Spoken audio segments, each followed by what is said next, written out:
हाँ, तो प्रिय मित्रों, आज तीसरी क्लास है। तीसरी क्लास में आज हम लोग बात करेंगे। टॉपिक का नाम है जीवधारियों का अध्ययन।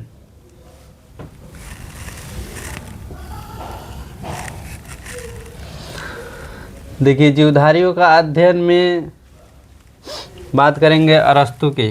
अरस्तु ने जीवों को दो भागों में बांटा था। पूरी जगत को, जैसे जंतु जगत, जिसे वो जंतु समूह बोलते हैं, जिसे एनिमल ग्रुप बोलते हैं, और दूसरा है वनस्पति समूह, मतलब बोटनी ग्रुप। और ये जीवधारियों के अध्ययन में ही और दूसरा वैज्ञानिक है जिसका नाम है कैरोलस लिनियस। पहला है, इन्होंने भी दो भागों में बांटा था पूरे जगत को, पादप जगत और जंतु जगत, यानी प्लांट किंगडम और एनिमल किंगडम। इन्हें कैरोलस लिनियस को आधुनिक वर्गीकरण का पिता भी कहा जाता है। आधुनिक वर्गीकरण मतलब मॉडर्न टेक्सोनोमी। ये वर्गीकरण को टेक्सोनोमी बोलते हैं, टेक्सोनोमी। ये 1753 में बताए थे कि ये जगत को दो भागों में बांट सकते हैं, पादप जगत और जंतु जगत। उसके बाद तीसरे वैज्ञानिक हैं विटेकर। विटेकर ने क्या किए कि इन दो जगत को 5 जगत में कन्वर्ट कर दिए। बोले कि 5 जगत में वे स्पेसिफाई कर सकते हैं 1869 में।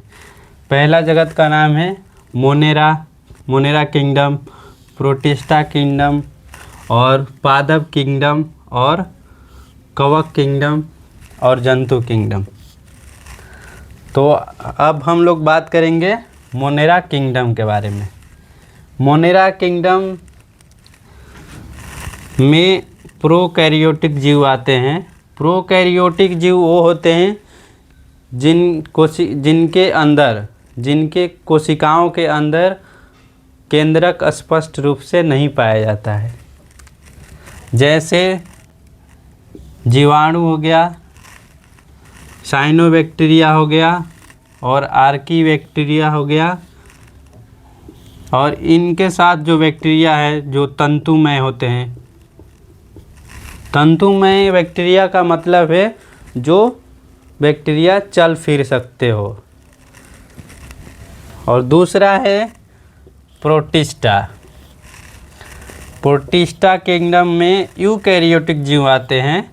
यूकैरियोटिक जीव का मतलब है जिन जीवों के कोशिकाओं में स्पष्ट रूप से केंद्रक पाया जाता है। एक कोशिक जीव भी आते हैं इसमें, जैसे यूग्लिना जो है पादप और जंतु जगत के बीच की स्थिति मानी जाती है। ये ऐसा जीव है जो पादप जगत और जंतु जगत दोनों में काउंटिंग किया जाता है इसे। और इसी में प्रोटोजोआ भी आता है। प्रोटोजोआ एक ऐसा यूकैरियोटिक जीव है जो बिना फोटोसिंथेसिस के भी जीवित रहता है। अब तीसरा है प्लांट किंगडम, यानी पादप जगत। पादप जगत में बहुकोशिकीय जीव आते हैं। इसमें वैसे जीव भी आते हैं जो रंगीन होते हैं, कलरफुल होते हैं। और ये जीव ज़्यादातर प्रकाश संश्लेषी उत्पादक जीव होते हैं। जैसे में शैवाल को इंग्लिश में बोलते हैं एल्गी, मॉस, पुष्पीय और अपुष्पीय पौधे।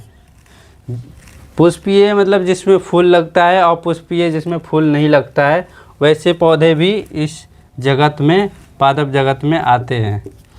और चौथा है कवक, यानी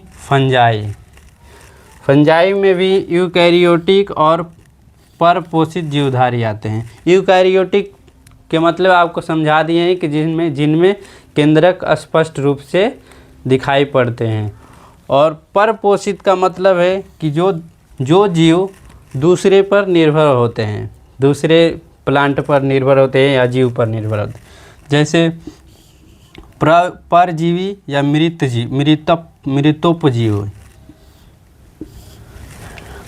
ये इनमें जो कोशिका भित्ति होती है, कोशिका भित्ति काइटिन की बनी होती है। कोशिका भित्ति वह स्ट्रक्चर है जो किसी भी जीव या पादप में वो जो पहली परत होती है उसे फिक्स करता है, मतलब वो ठोस करके रखता है उसे। और पांचवी है जंतु जगत यानी एनिमल किंगडम। एनिमल किंगडम में बहुकोशिकीय जंतु समभोजी यूकैरियोटिक जीव पाए जाते हैं। यूकैरियोटिक का मतलब आप समझ ही रहे हैं, उसमें केंद्रक स्पष्ट रूप से पाया जाता है। और दूसरा में ये उपभोक्ता जीव भी होते हैं, जैसे मेटाजोआ, इनमें उदाहरण है मेटाजोआ। और भी उदाहरण है जैसे हाइड्रा। हाइड्रा की एक खास बात होती है कि अपने प्रजनन में वो विखंडन द्वारा प्रजनन, मतलब अपनी जनसंख्या को बढ़ा सकता है वो। जेलीफिश, कृमि, सितारा, मछली, सरीसृप वो जीव होते हैं जो सरकते हैं, मतलब इन सरीसृप को इंग्लिश में रेप्टाइल बोला जाता है। और उभयचर वो जीव होते हैं जो जल और थल यानी लैंड और वाटर दोनों जगह निवास करते हैं, उन्हें उभयचर बोलते हैं, जैसे मेढक। और इसमें पक्षी आता है। स्तनधारी जीव जो वे जीव होते हैं जो डायरेक्ट बच्चे को जन्म देते हैं, और वो बच्चे को जन्म देते हैं और स्तनपान भी कराते हैं।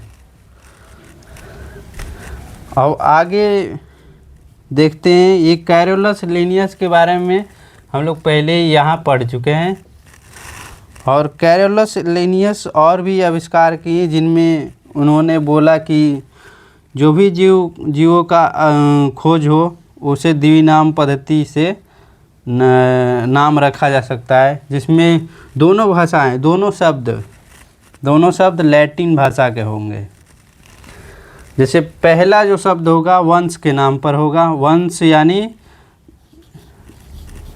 जेनेटिक होगा, या स्पीसीज जो है मतलब दूसरा जो होगा जाति के नाम पर होगा यानी स्पीसीज। और जो तीसरा इसमें जोड़ दिए, जो वैज्ञानिक आविष्कार किया है या खोज किया है वो तीसरे नंबर पे उनका नाम लिखा जाएगा। जैसे में होमो सेपियंस, ये मानव का वैज्ञानिक नाम है होमो सेपियंस, जिसका अर्थ होता है ज्ञानी मानव या आधुनिक मानव। इसके लास्ट में लीन लगा है। तो होमो सेपियंस जो खोज करने वाले व्यक्ति थे वो कैरोलस लिनियस थे, जिनको शॉर्टकट में लीन लिखा गया है, या इसीलिए होमो सेपियंस इसे बोला जाता है। धन्यवाद मित्रों। तो आज इस क्लास में इतना ही, फिर अगली क्लास में हम लोग मिलते हैं।